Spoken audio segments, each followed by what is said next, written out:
Baik, yang pertama soal bayi yang keluar dari rahim sudah dalam keadaan meninggal dunia, ya dirawat sebagaimana lazimnya kita merawat jenazah.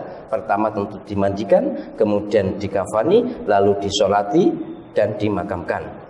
Memang nanti doanya agak berbeda waktu sholat, bukan Allahumma firlahu warhamhu wa'afu anhu, tapi Allahumma ja'alhu salafan wa faratan liwalidayhi, dan ya seterusnya. Intinya doanya bukan mintakan ampun, tapi mintakan ini menjadi celengan, menjadi tabungan untuk orang tuanya. Tapi perawatan jenazah sama.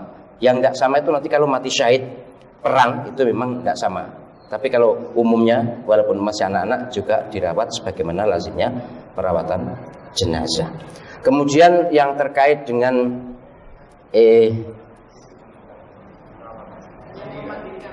orang yang memandikan jenazah, anak kandung, ya. Kalau anak kandung walaupun lawan jenis ya tidak apa-apa. Nanti ibunya malu, khawatirnya malah ibunya tangi meneh gitu.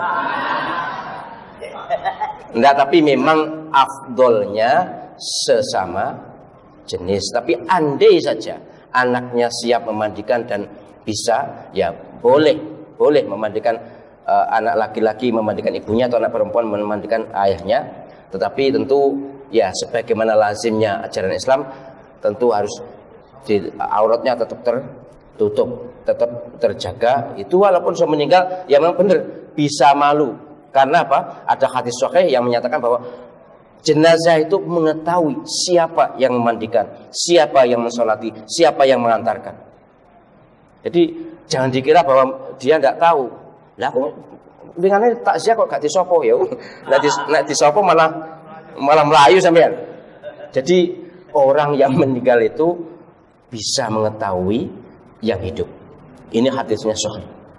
Jadi maka itu perlakukan orang yang hidup itu orang yang meninggal dunia itu secara seperti orang hidup. Bahkan menurut riwayat, orang yang dimandikan itu, orang jenazah yang dimandikan itu harus dengan sangat pelan-pelan dan halus. Rodok dikasar dikit itu sakit. Itu hadis juga loh. Jangan dikira karangan enggak.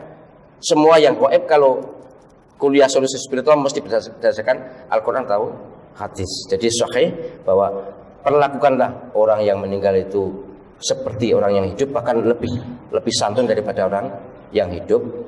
Jadi ojo peh wis mati terus dikosok yang ku sepet ngono.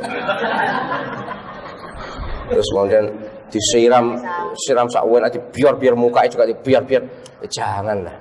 Memang sudah meninggal tidak bernafas tapi bisa merasakan, ruhnya memang sudah pergi tapi masih ada di situ. Sampai nanti dikuburkan, sampai ditinggalkan yang takziah, yang mengantar, baru nanti berada di alam barzah pun mereka juga bisa mengetahui orang yang hidup ini. Alam arwah namanya. Baik itu.